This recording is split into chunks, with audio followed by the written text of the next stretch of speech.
Unang-una, ang UNIFIL ay isang NGO na create ni Pastor. At ang aming misyon ay upang tulungan. Pero dahil kay Pastor, makikita ninyo, nag-start na yung mga trees, no? Nag-tree planting po kami ngayon. At hindi lang ngayon, noon pa.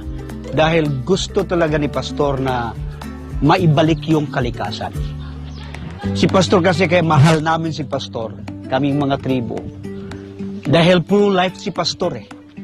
Kahit saan siya pupunta, yung lugar na parang namamatay na dahil wala nang mga trees, wala nang mga makikita mong nakatayong mga green na mga trees, ay bubuhayin niya eh, katulad sa nakikita ngayon.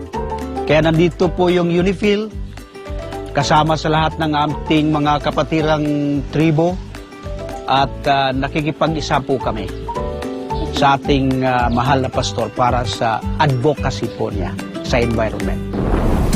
Naging daan din si Pastor Apollo sa kaunlaran ng Sitio Kitbog ngayon, mula sa pagkakaroon ng malawak na kalsada, patubig, pailaw, sariling health center at pangkabuhayan sa mga katutubong blaan.